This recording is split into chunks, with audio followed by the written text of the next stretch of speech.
नमस्कार दोस्तों, मैं डॉक्टर कलीम अहमद खान, वरिष्ठ मनोचिकित्सक, smart care hospital Kanpur. Smart care hospital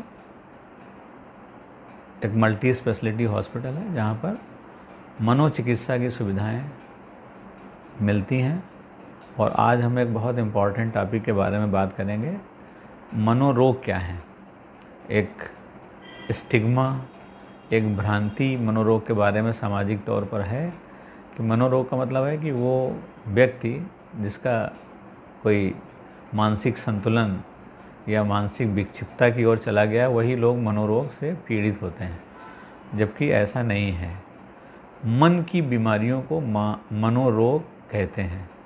मन की बीमारी जैसे मन का खुश रहना, ज़्यादा खुश रहना, मन का उदास रहना, मन का बेचैन रहना, उलझन होना, घबराहट होना, या ऐसा कोई भी व्यवहार जो हमारे अपने काम करने में मुश्किलें पैदा करता है या अड़ोस पड़ोस के लोगों के लिए मुश्किलें पैदा करता है, वो मनोरोग में आते हैं।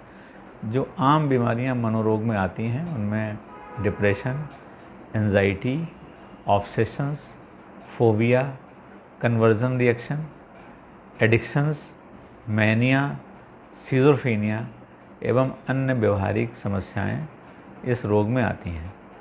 अब इनके पहचानने के तरीके क्या हैं? इनको हम लोगों ने दो कैटेगरीज़ में डिवाइड कर रखा है। एक तो वो बीमारियां जिसके बारे में मरीज़ जानता है, और एक वो बीमारियां जिनके बारे में मरीज़ नहीं जानता है और उसको बीमारी होती है। तो पहली कैटेगरी जिसमें मरीज़ अपने बारे में जानता है, जिसको न्यूरोटिक इलनेसेस कहते हैं, जिसमें मरीज़ के जो सेंसेशंस होते हैं, परसेप्शंस होते हैं, बीमारियों के लिए या तो बढ़ जाते हैं या वो ज़्यादा महसूस करने लगता है। और दूसरी जो साइकोटिक बीमारियां होती हैं, जिसमें कि मरीज़ को पता ही नहीं चलता कि हम बीमार हो गए, जैसे मैनिया है, सिज़ोफ्रेनिया है, ये कॉमन मनोरोग की बीमारियां हैं।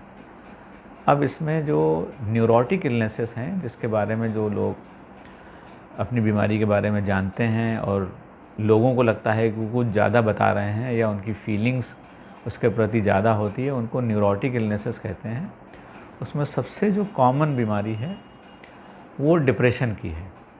डिप्रेशन यानी कि मानसिक उदासी, जिसमें मन उदास हो जाता है, मायूस हो जाता है, उसका किसी भी कार्य में मन नहीं लगता है, उसका कंसंट्रेशन अच्छा नहीं रहता है, उसके अंदर कॉन्फिडेंस नहीं रहता है, उसको जगह जगह शरीर में दर्द हो सकता है, उसकी नींद अच्छी नहीं हो सकती है या ज़्यादा आ सकती है, उसकी भूख अच्छी नहीं हो सकती है, उसके यौन इच्छा में परिवर्तन आ जाती है और उसको आत्महत्या के विचार आते हैं या आत्महत्या करने के कर भी लेते हैं।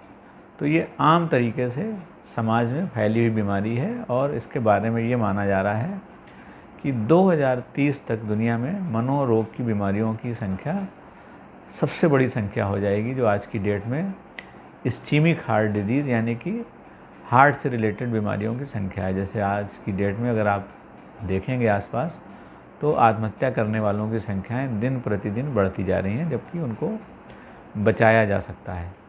तो डिप्रेशन एक कॉमन बीमारी है जिसमें कि अगर आम आदमी को मालूम हो जाए कि डिप्रेशन के ये लक्षण होते हैं, वो तो तमाम जांचों से, तमाम परेशानियों से, तमाम चीज़ों से बच सकता है। आम तौर से अब आदमी इन बीमारियों के लिए, डिप्रेशन जैसी बीमारियों के लिए जिसमें शारीरिक लक्षण भी होते हैं, जैसे कमजोरी लगना, शरीर में दर्द होना या अच्छा ना लगना या काम पर न जा पाना या काम से लौट आना, इनको लोग शारीरिक बीमारियों की तरह मान के तमाम जांचों में पैसे चले जाते हैं। तब उन लोगों को, बेचारों को मालूम पड़ पाता है कि हमको डिप्रेशन हो गया है।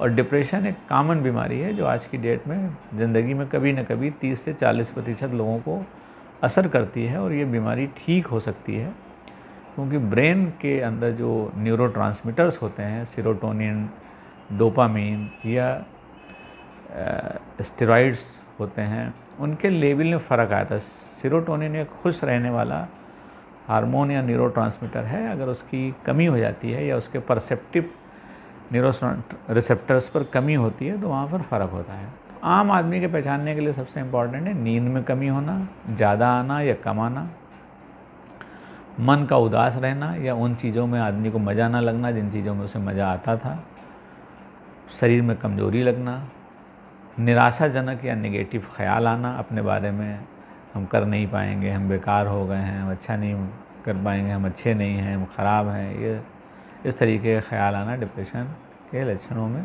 पाया जाता है। इसके अलावा भूख ना लगना, सेक्स की इच्छा ना होना, गुस्सा या चिड़चिड़ापन हो जाना, जो कि बच्चों में ज़्यादा कॉमन है, बच्चों में चिड़चिड़ाहट ज़्यादा आती है अन्य लोगों की अपेक्षा। कुछ ऐसे कार्य करना जो अपने आप को नुकसान पहुंचाने के हों, अपने हाथ काट लेना, नस काट लेना, मरने की कोशिश करना या आत्महत्या कर लेना, इन सब लोगों को बचाया जा सकता है, जो कुछ दिनों के इलाज के बाद लोग सही हो जाते हैं।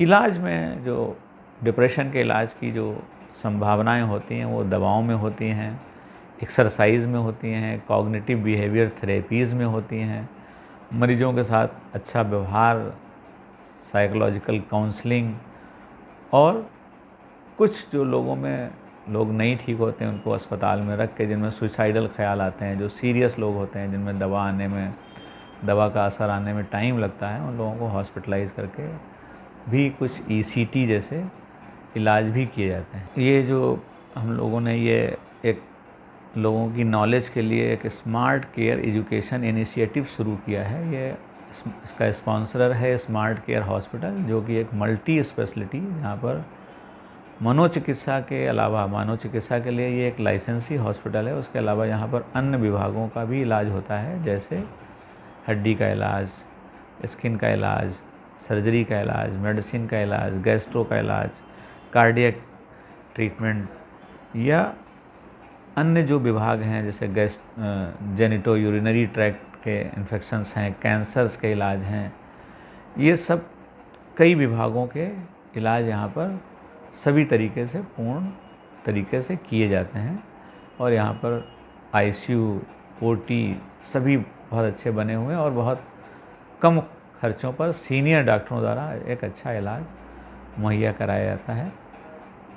और जैसे नशे के रोगों का इलाज, वो भी यहाँ पर बहुत अच्छे से होता है।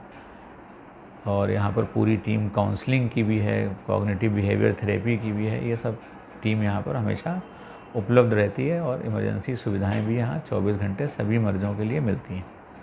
धन्यवाद।